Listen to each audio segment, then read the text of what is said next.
Dito sa Papa Dudut Stories, ikaw ay hindi nag-iisa.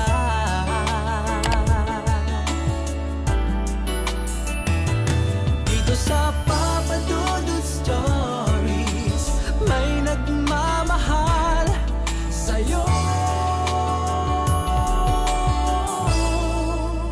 Papa Dudut Stories,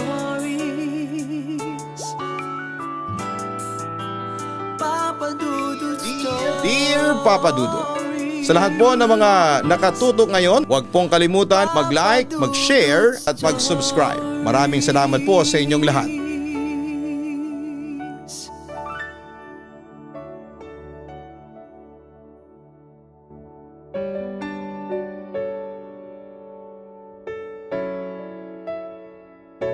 Nakikiusap ako na itago niyo na lamang po ako sa pangalang Irma. 27 years old, nakatira ngayon dito sa Araceli, Palawan. May gusto sana akong ibahagi sa inyo na kwento na bagamat totoong nangyari ay mahirap paniwalaan. Maski ako ay aminado dito pero gusto ko pa rin i-share ito sa inyong programa dahil hindi ko alam ang aking gagawin sa ngayon.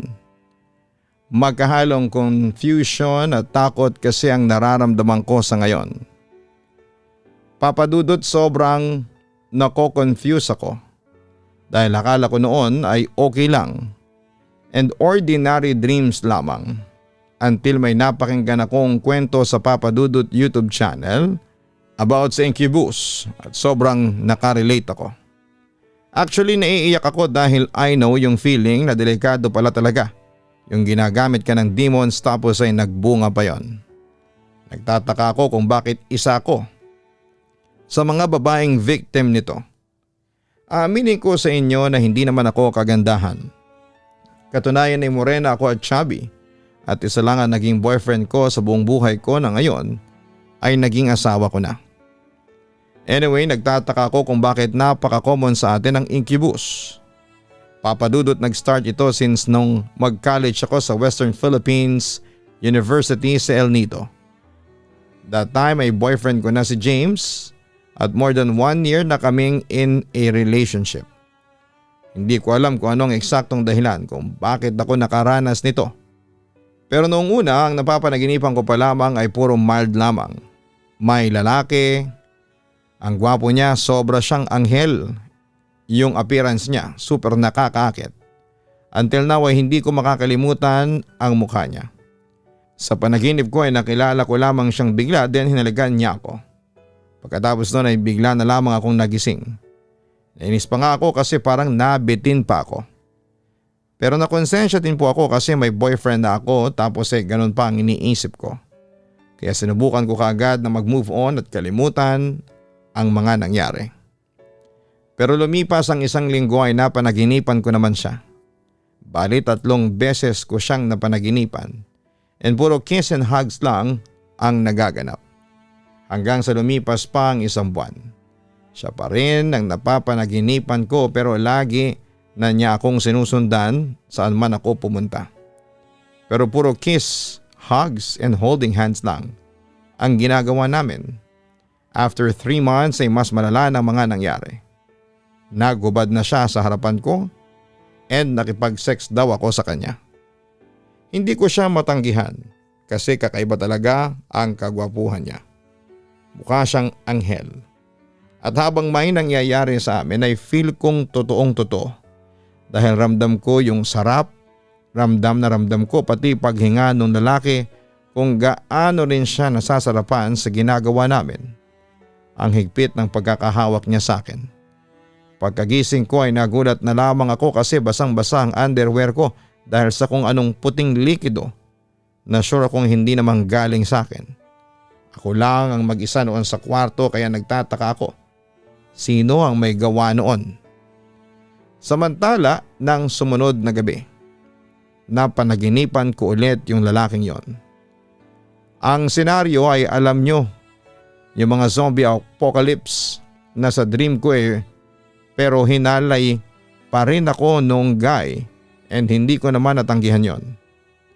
Grabe yung experience ko sa kanya, napakasarap mas masarap pa sa katotohanan. Mas masarap pa sa nangyayari sa amin ng boyfriend ko sa totoong buhay. Hanggang sa dumating yung sumunod na buwan. Sa pagkakataong ito ay 2 na sila. Yung same guy na madalas kong makita sa panaginip ko, pero may kasama siya na slight na kamukha niya. Pero mas bata itong tignan. Kung totoong tao lamang yun ay mukha siyang nasa edad 13 o 14 lamang. Pero aggressive ang ikalawang lalaki. At may nangyari sa amin. First time kong managinip. Nakasama ako sa isang threesome. At isa yon sa hindi ko makakalimutan. Kasi iba sa pakiramdam. Sa puntong yun ay nawala ang interes ko sa boyfriend ko.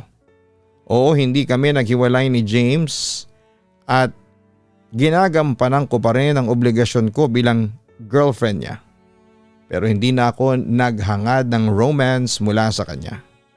Kasi ang hinahangad ko ay yung lalaking madalas magpakita sa panaginip ko. Bonus na lamang kung kasama niya yung lalaking sa tingin ko ay kapatid niya. At yun na nga papadudot, kada araw, linggo at buwan ay ganon ang nangyayari. Hindi na ako nakokonsensya at nasa isip ko na noon kung makakita ako ng totoong taong kamukhang kamukha ng lalaki sa panaginip ko ay hihiwalayan ko kaagad si James. Pero papadudod, lumipas ang 1 taon simula nung una kong mapanaginipan ng lalaking yon. Dito na ako naka-experience ng creepy na nagaganap. At hindi na ako natutulog that time. Sa bahay ng tita ko sa El Nido kung saan ako nanunuluyan sa 2nd floor. Yung nagre-rent sa amin ay madalas makakita ng itim na lalaking matangkad sa ilalim ng hagdanan namin. By the way, connected yung hagdan sa 2nd and 3rd floor. So ayon sa tenant namin, madalas niyang makita yung lalaki na formal daw ang suot. Hindi niya raw maaninag ang mukha ng lalaki pero kutob niyang afam daw ito. Kung babasehan daw ang tindigan ng lalaki ay para daw itong male supermodel. Nakita rin ito ng kapatid kong si Amy nang minsang dalawin niya ako sa El Nido. At may pagkakataon din na nakita rin ito ni James at ng iba pang pumupunta sa bahay namin. Palaging tambayan ng misteryosong lalaki ang ilalim ng hagdanan namin. Dahil sa mga kwento nila, kinilabutan ako. Tapos naalala ko tuloy yung nakita kong shadow ng lalaking matangkad din nung bata pa ako. Grade 2 ako noon at nakatira pa kami ni mama kay tita at hindi pa kami lumilipat noon sa Araceli. So yun na nga, naglalaro mag-isa sa 3rd floor. Sa 3rd floor kasi kami nakatira ni mama. Yung shadow ng lalaki, nakita ko from my back. Nakatalikod ako that time tapos ay may nakita akong shadow ng matangkad na lalaki sa likuran ko. Paglingon ko sa likuran ko ay wala naman. Hindi ako natakot. Binaliwala ko lang dahil puro paglalaro lang ang nasa isip ko that time. Kaya naisip ko kung isa rin ba yung lalaking nakikita nila sa ilalim ng hagdanan at yung shadow ng lalaking nakita ko noong bata pa ako. Madalas din kaming makarinig ng umaakyat at bumababa ng hagdan. Pero sa tuwing chine-check namin yung hagdanan ay wala namang tao. Tumutunog kasi yung hagdan kapag may dumadaan dahil gawa lamang ito sa kahoy at lumang-luma na. Pero pumasok din sa isipan ko noon na what if yung nakikita kong lalaki sa panaginip ko at yung sinasabi nilang lalaking nakikita nila sa ilalim ng hagdanan ay iisa. Pero dinismiss ko kaagad ang pag-iisip kong yon at nag-move forward na sa buhay. Samantala bumalik na tayo sa dreams ko. Isang gabi natutulog ako. Pero gising ang diwa ko. At habang natutulog ako ay nakikita ko yung soul ko. Tumataas palayo sa body ko. At habang nangyayari yon, nakikita ko ng live yung pinsan kong lalaki sa labas ng room na nanonood lang ng TV. Naguguluhan ako dahil gising ako na nananaginip ako or what? Habang nakalutang ang kaluluwa ko. Tinatawag ko ang kapatid ko pero hindi siya lumilingon. Natatakot na ako ng sobra kasi kahit na anong sigaw ko ay hindi niya ako marinig. Irma, Tawag sa akin ng isang nakakatakot na boses. Para bang nanggaling sa ilalim ng lupa. In other words, boses demonyo. Siyempre sa takot ay agad akong lumingon sa likuran ko kung saan nanggagaling ang boses. At nagulat ako, Papa Dudut, kasi nakita ko yung lalaki sa panaginip ko. O gwapo pa rin siya pero maputla ang balat niya at mamula-mula ang kanyang mata. Kaya naman kinilabutan ako. Sino ka? Tangi kong nasabi kahit nakilala ko kung sino siya. Ang may gusto sa'yo, sagot sa akin ng misteryosong nilalang. Ikaw ba yung lalaki sa panaginip ko? Kinakabahan kong tanong sa kanya. Alam mo ang sagot, Irma. Yun ang tugon niya sa akin. Halika Irma, gawin natin ulit yung ginagawa natin dati. Nauuhaw ako sa iyong paglalambing. Pangaakit ng misteryosong nilalang sa akin. Lumayo ka sa akin. Bigla ko nasabi dahil sa takot. Huwag ka naman laban, Irma. Hindi ka makakalaban sa akin. Mas malakas ako sa pinapaniwalaan mo. Wika ng lalaki. Pagkatapos ay hinablot niya ang braso ko at agad kaming nag-teleport sa aking kwarto. Kinakabahan pa rin ako ng mga sandaling yon pero etong nilalang nakaharap ko ay nagsimula ng maghubad ng kanyang damit at tumambad sa akin ang mala Adonis niyang katawan. Ano pang tinatayo-tayo mo dyan, Irma? Hindi ka na ba naaakit sa katawan ko? Hindi ba't gustong gusto mo ako? Halos mabaliw ka dati kapag niroromansa kita. Pangaakit ng nilalang sa akin. Pero hindi ako kumilos noon. Nakatingin lamang ako sa kanya habang naiiyak sa takot. Mamayang kaunti ay hinaplos na lamang ng nilalang na yon ang kanyang katawan at iginalaw ito na para bang sumasayaw. Pero para siyang sayaw ng isang macho dancer.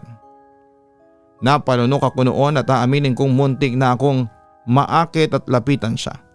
Pero biglang may pumasok noon sa isipan ko ang pangalan ng Diyos. In Jesus' name, pabulong na wika ko. Biglang tumigil naman ang nilalang sa kanyang ginagawa at masama itong tumitig sa akin. Pero nagdasal pa rin ako. In 10 seconds ay nawala ang nilalang sa harapan ko at doon ay nagising na ako. Tinawag ko ang pangalan ni mama, tita at ang pinsan ko na nanonood ng TV sa sala. Pinuntahan nila ako at naabutan nila akong umiiyak sa sobrang takot dahil first time kong maka-experience yung umangat at humiwala yung kaluluwa ko sa katawan ko. Ang sabi sa akin ng pinsan ko ay naririnig niya raw talaga yung pagtawag ko sa kanya pero hindi niya lang daw ako pinapansin.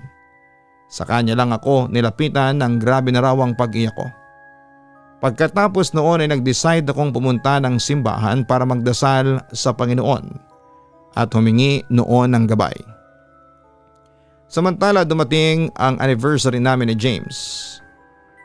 Nag-check-in kami sa isang hotel pero walang nangyari sa amin hanggang sa nakatulog na kami. Mamayang kaunti ay napanaginipan ko na naman ang lalaki sa panaginip ko. This time ang itsura niya ay yung itsura noong nagpakita siya sa akin noong mag-astral projection ang kaluluwa ko. Yes, nandun ang takot pero nag-sex pa rin kami sa panaginip ko hanggang sa nagising ako.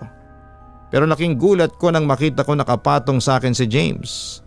Puting-puti ang kanyang mga mata at para siyang sinasapian. Tapos yung boses niya ay boses ng lalaki sa aking panaginip. Siyempre pumalag ako kasi natatakot ako. Pero nakapasok na si James sa katawan ko at malakas ang puwersa niya kaya hindi ko magawang makapalag. Naiyak na lamang ako habang pinagmamasdan si James na tila ba sinasapian kasi bukod sa puti ang mata niya. Naglalaway siya na parang uhaw na uhaw sa pakikipagsiping. At noong maramdaman kong nakaraos na siya ay bigla siyang nangisay sa ibabaw ko at nawala ng malay. Doon ko pa lamang naialis ang katawan ko sa kanya. Mamayang kaunti ay nagising si James umiiyak. Agad akong lumapit sa kanya at inalo ang boyfriend ko. Bakit ka umiiyak? Ano bang napanaginipan mo? Tanong ko habang naiiyak na rin ako sa takot.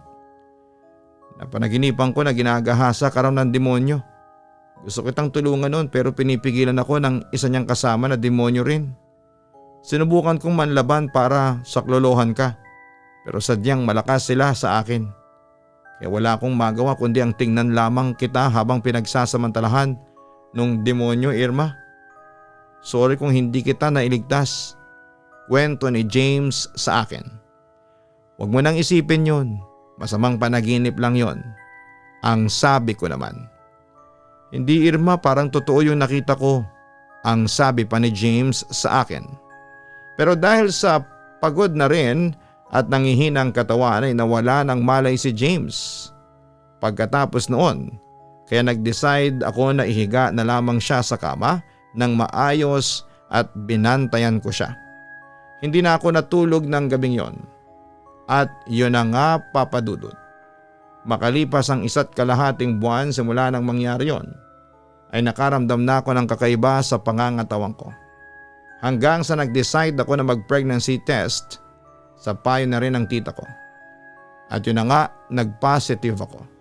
Buntis ako. Agad ko itong sinabi kay James at natuwa naman siya dahil magiging tatay na raw siya. Pero ako ay iba ang nasa isipan ko. Maaaring si James ang biological father ng dinadala ko pero hindi siya ang tunay na nakabuntis sa akin kundi isang incubus. 2 months after ay nagpakasal kami ni James sa huwes at nag-decide kaming bumalik sa bayan na kinalakhan ko, ang bayan ng Araceli. Hindi naman mahirap maghanap ng trabaho si James dahil mabilis siyang nakapasok bilang agent ng isang travel and tours sa bayan namin. Habang ako ay naninibago noon kasi first time kong magdalang tao. At saka ng mga panahong yon ay nakakaramdam na ako ng kababalaghan sa bahay. Isang gabi bago kami matulog ng asawa ko ay nagbukas kami ng bintana dahil sa sobrang init ng panahon at ang buwan ng Abril ay sakto sa summer season. Nakabintelador pa lamang kami noon. Malaking bagay yung hangin na galing sa labas para makaramdam ng lamig. Bandang 3:00 ng madaling araw ay nagising ako sa pagkakatulog dahil sa amoy na hindi ko malimutan. Amoy masangsang na isda na bulok ang kahoy. Kinutuba na ako. Pagkatapos noon ay nakarinig ako ng sitsit mula sa labas ng bintana.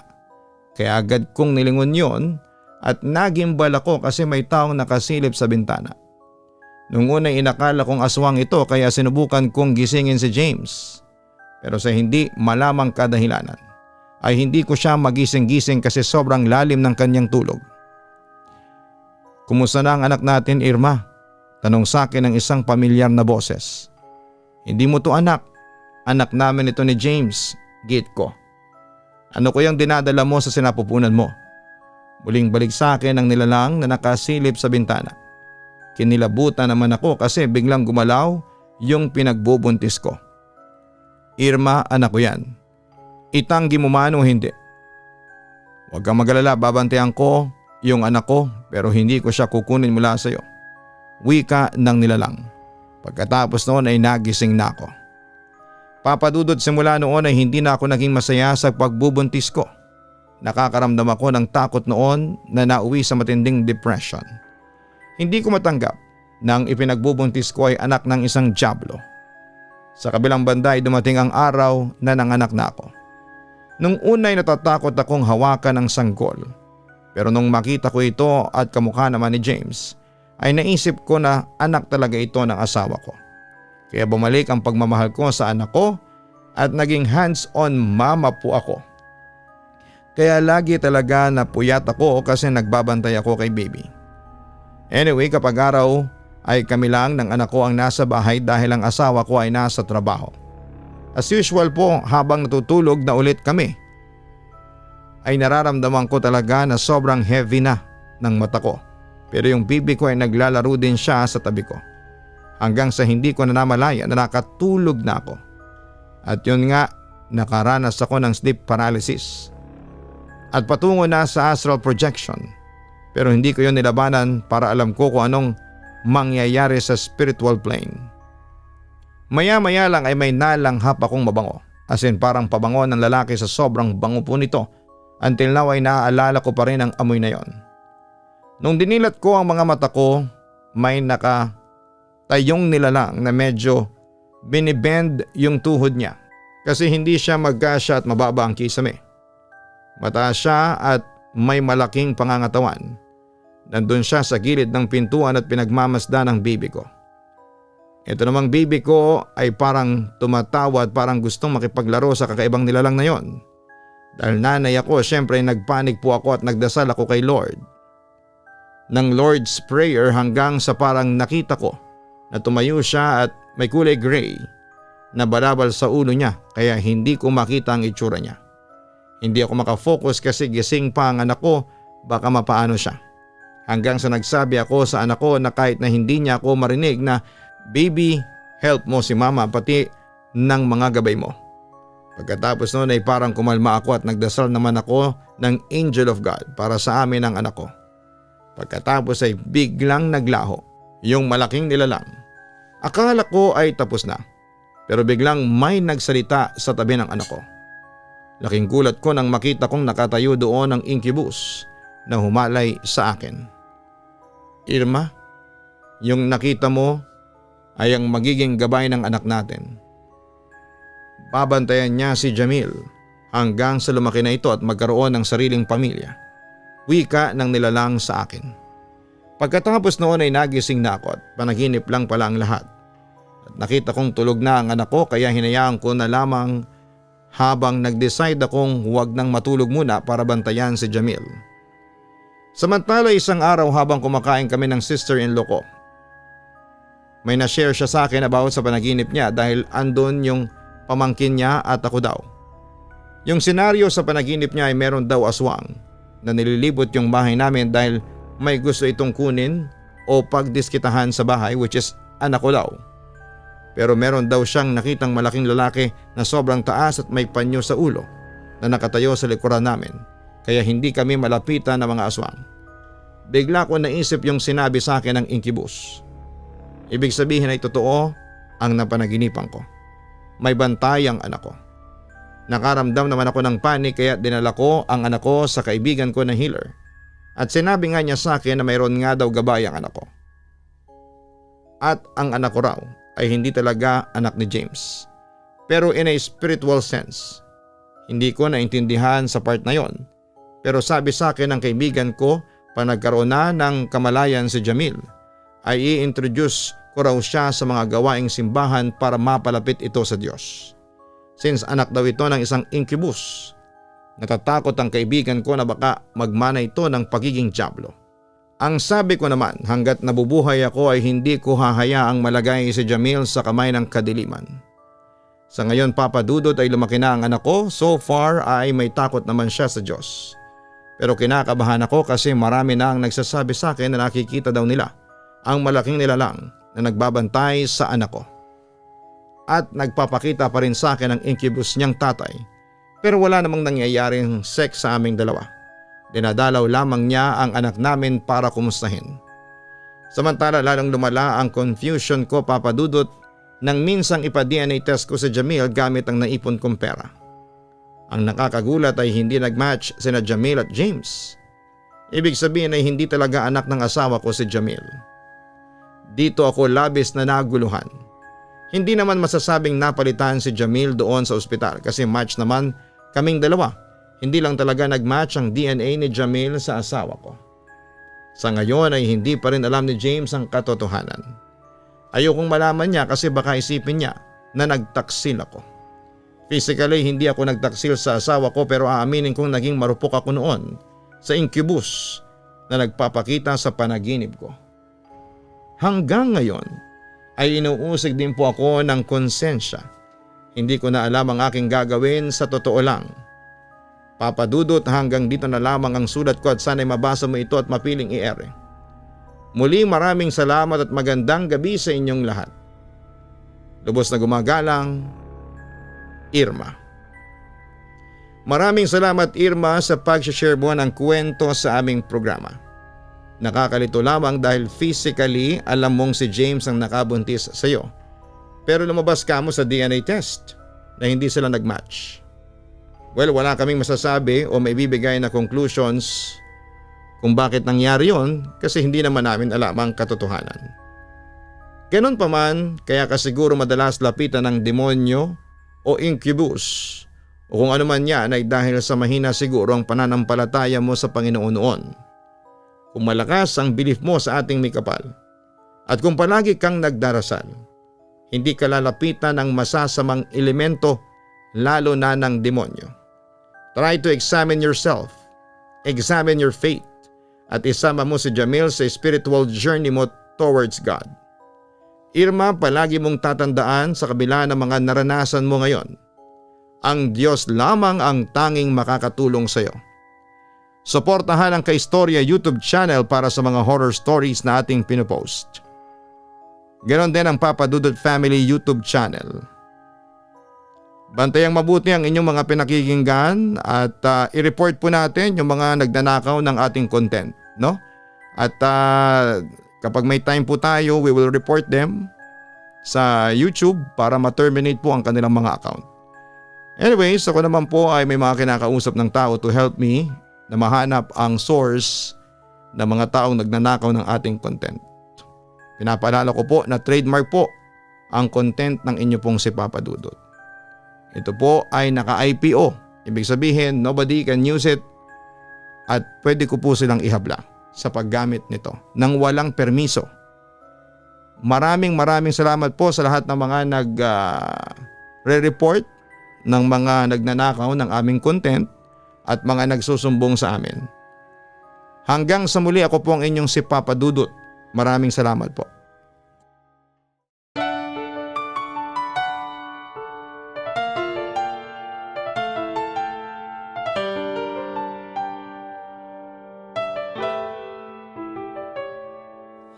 Ang buhay ay mahiwaga, laging may lungkot at saya. Sa Papa Dudut Stories, laging may karamay ka.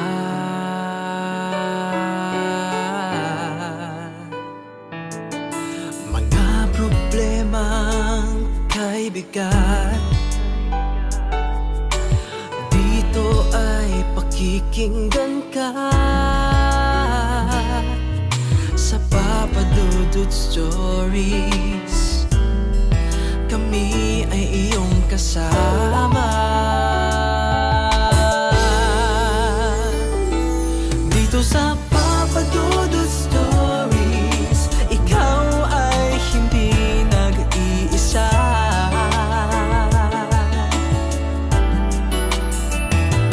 Dito sa Papa Dudut Stories, may nagmamahal sa'yo. Papa Dudut Stories, Papa Dudut Stories,